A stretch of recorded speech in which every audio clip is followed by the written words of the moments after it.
Mesdames, Messieurs, bonsoir et bienvenue dans cette présente édition. C'est en français. Tout de suite, on attaque les titres.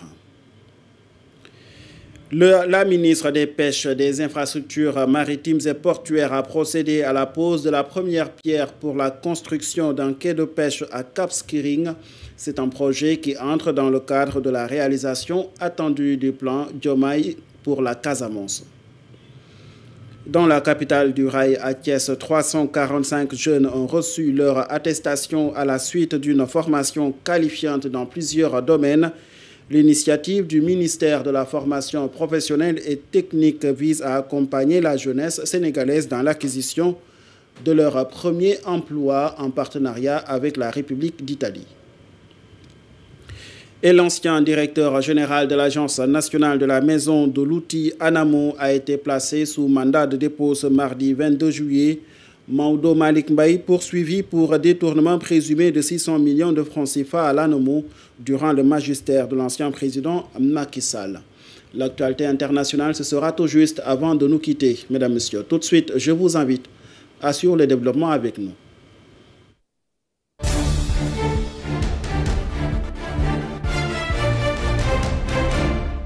Bonsoir et bienvenue. Le tribunal de flagrant délit de Dakar a décidé une fois de plus de reporter les délibérés concernant l'ancien député Moustapha Diakhaté et le journaliste chroniqueur Bachir Fofana.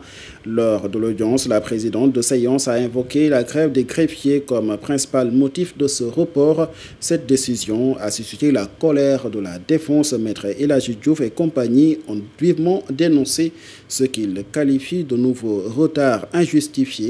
Pour la défense, Bachir Fofana et Moustapha Diakhaté sont devenus des otages de cette situation malencontreuse dans la justice sénégalaise.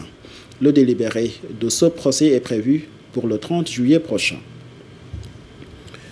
Justice toujours poursuivie pour 600 millions de francs CFA. L'ancien directeur général de l'ANAMO, Maodo Malick Mbaye, a été placé sous mandat de dépôt. Son nom vient s'ajouter à la longue liste de responsables politiques cités dans un vaste scandale financier qui éclabousse le pays depuis l'avènement d'un nouveau régime. Maodo Malick Mbaye s'est rendu de son propre gré à cette convocation à la suite d'une plainte déposée par la nouvelle équipe dirigeante à l'ANAMO. Après plusieurs va-et-vient au niveau du pôle judiciaire financier, Maodo Malick Mbaye, ancien directeur de l'Agence nationale de la maison de l'outil ANAMO, a été placé sous mandat de dépôt hier. Il est poursuivi pour une affaire de détournement présumé de 600 millions de francs CFA. Déjà, plusieurs fournisseurs de la boîte avaient été inculpés il y a quelques mois par le pôle judiciaire financier, puis libérés sous caution. Absent du pays lors de l'enquête préliminaire, Maodo Malick Mbaye s'est présenté volontairement au juge à son retour au Sénégal pour être entendu. Le magistrat instructeur avait programmé sa première comparution à la date du 23 juin 2025. Cette arrestation fait suite à une affaire de détournement à l'ANAMO survenue durant le magistère de l'ancien président de la République, Macky Sall. L'ex-directeur administratif et financier de l'ANAMO et d'autres personnes avaient été déjà interpellés suite à une plainte de l'actuel directeur général de l'ANAMO, Oumar Ndiaye. Nous restons toujours dans ce chapitre judiciaire. L'enquête sur la mort de François Mancabou connaît un nouveau rebondissement. Selon Libération qui donne l'information, le juge du second cabinet chargé de l'instruction a auditionné ce lundi un témoin clé de cette affaire. Il s'agit de Pape Mamadou Assek lui-même, mis en cause dans le dossier des présumées forces spéciales. D'autres détenus présents au commissariat central au moment des faits ont également été convoqués pour être entendus. Selon le journal Libération qui donne l'information, pour rappel, François Mancabou a été arrêté en juin 2022 à la veille d'une manifestation politique à Dakar. Présenté comme un membre des supposées forces spéciales, il est décédé peu après son arrestation dans des circonstances jugées douteuses. Je vous l'annonçais dans les titres à Thiès, 345 jeunes ont reçu leur attestation à la suite d'une formation qualifiante dans divers domaines. C'est un projet qui vise à accompagner la jeunesse sénégalaise dans l'acquisition de d'un premier emploi. Il offre de réelles opportunités, surtout avec l'organisation prochaine des Jeux olympiques de la jeunesse Dakar 2026. À cela, les explications du ministre du Travail chargé des relations avec les institutions. Au Sénégal, vous le savez tous, il y a un problème de formation. Et en recevant ces attestations de stage, vous avez fait la moitié du chemin. Et c'est à nous maintenant de faire l'autre moitié pour que vous puissiez être insérés. Sur le plan professionnel, bien sûr. Vous devez être fiers de votre parcours et des réalisations que vous avez effectuées. Je tiens à exprimer ma gratitude envers les formateurs, les féliciter et les encourager. Parce que sans eux, il n'y a pas de savoir. Et sans savoir, il n'y a pas de pouvoir. Vous avez partagé leur expertise avec dévouement et persévérance, tout en guidant les participants avec une constante sollicitude. Votre apport dans la formation de ces jeunes est capital et nous vous sommes grandement reconnaissants. Nous le savons tous, la formation professionnelle est le pilier sur lequel repose tout développement. Et dans le cadre de l'agenda de transformation nationale, qui est le nouvel référentiel de politique publique, nous avons besoin de jeunes formés dans des domaines porteurs tels que l'agriculture et autres. Direction la Casamance, plus précisément à Cap Skirring, où la localité va bientôt se doter d'un nouveau quai de pêche flambant neuf et répondant aux normes. C'est un ouvrage qui entre dans le cadre du déploiement du plan Diomaye pour la Casamance. Son objectif, stimuler le développement économique et social dans cette partie du sud du pays, encore marquée par l'instabilité, a déclaré la ministre des Pêches, des Infrastructures maritimes et portuaires, le docteur Fatou Diouf. Prenez que cette adresse témoigne de l'honneur que je ressens de me retrouver parmi vous ce matin pour cette belle cérémonie de lancement des travaux de construction et d'équipement du futur quai de pêche de Cap Skirring. L'importance de la pêche pour notre pays n'est plus à démontrer. Celle-ci joue un rôle prépondérant dans le développement économique et social du Sénégal, en générant de nombreux emplois, en contribuant largement à la sécurité alimentaire par l'approvisionnement en protéines animales d'origine halieutique et en fournissant des devises grâce aux exportations. Le gouvernement du Sénégal, conscient du riche héritage maritime de notre pays et de la biodiversité marine exceptionnelle qui l'accompagne, souscrit pleinement à la nécessité d'organiser une économie halieutique moderne basée sur des infrastructures de production, de réception et de mise en valeur post-capture conforme aux exigences sanitaires, de sécurité et de salubrité. Le futur débarcadère halieutique moderne de Cap Skirring sera construit sur une superficie totale de 6 800 m² pour un coût global d'1,7 milliard de francs CFA et la durée des travaux est fixée à 16 mois. Je ne saurais conclure ce chapitre sans adresser mes encouragements à l'équipe de Senrem Pêche et l'inviter avec insistance à assurer un suivi régulier des travaux en parfaite coordination avec les services déconcentrés de l'État et le cabinet recruté à cet effet pour un respect scrupuleux des délais de livraison et des normes techniques contenues dans le cahier des charges. Le reportage du jour porte sur une tendance bien africaine. Il s'agit de ce nouveau mode d'habillement des jeunes africains, plus qu'une tendance dans cette période d'été. C'est une expression de l'identité africaine et un facteur d'intégration entre les peuples. Seulement, entre importation de la matière première hors d'Afrique et la crise dans le secteur du tourisme, les acteurs ont plus que jamais besoin du soutien de l'État pour développer ce secteur. C'est le sujet de ce reportage signé à Lyonsek et Pape Alassane Diop. L'habillement en Afrique est un facteur d'intégration économique et culturelle. À Sandaga, les boubous traditionnels traduisent une identité partagée. C'est devenu une grande tendance, c'est les jeunes et les femmes. Oui, les Sénégalais commencent maintenant à aimer l'artisanat. Avant, ce n'était que les étrangers qui venaient acheter chez nous, mais maintenant, on voit de plus en plus de Sénégalais qui viennent s'offrir nos tenues. Et ça, c'est une très bonne chose.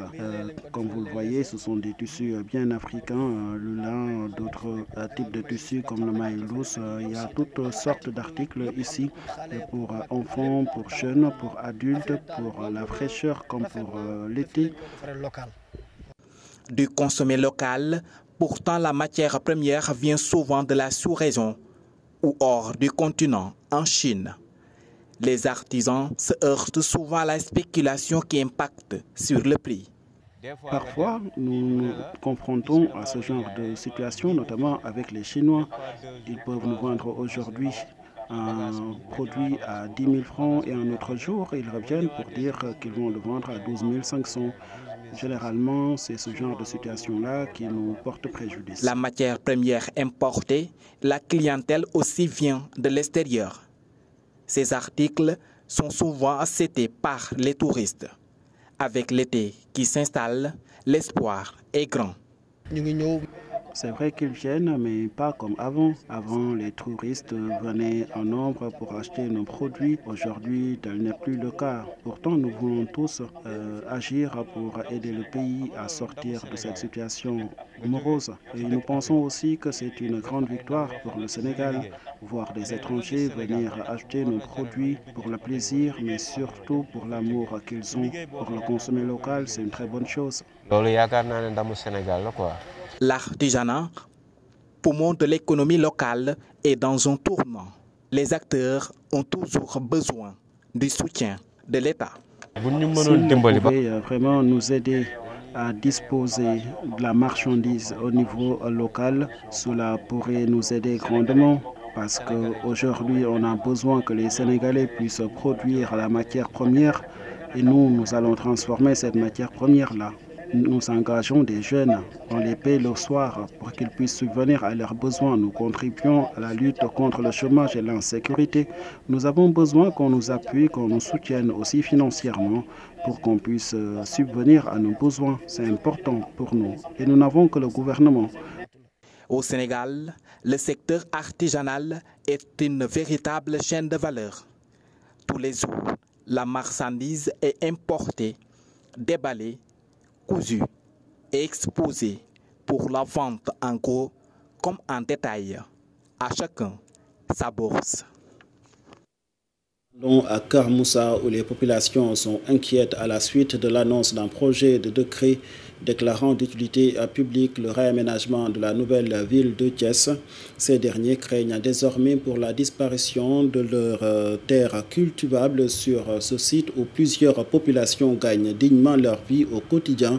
C'est pourquoi l'association And Defar Kër Moussa veut connaître les tenants et les aboutissants de ce projet aux impacts sociaux considérables, a déclaré son secrétaire général, Mamadou Diop.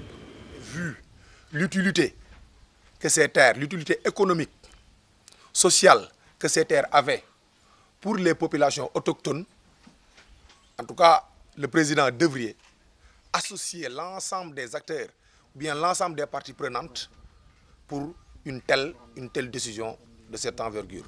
En tout cas, la population de Kër Moussa fustige, rejette totalement cette décision. En tout cas, nous appelons l'État à revoir cette décision. Parce que des milliers et des milliers de familles y gagnaient leur pain. Il y a beaucoup de travail, je dirais, de travaux agricoles là-bas, et des familles entières, notamment ou bien particulièrement les dames, y gagnaient leur vie. Et cela depuis plusieurs années. Donc si l'État vient aujourd'hui pour un projet d'utilité publique, l'État devrait en amont discuter, échanger, concerter avec les populations pour voir les tenants et les aboutissants d'un tel projet. En tout cas, il a pris la décision au détriment des milliers et des milliers de familles qui seront, en tout cas après cette décision, après validation, seront désemparées et ne savent où aller. Ne serait-ce que pour la politique de l'emploi, l'État devrait revoir cette décision.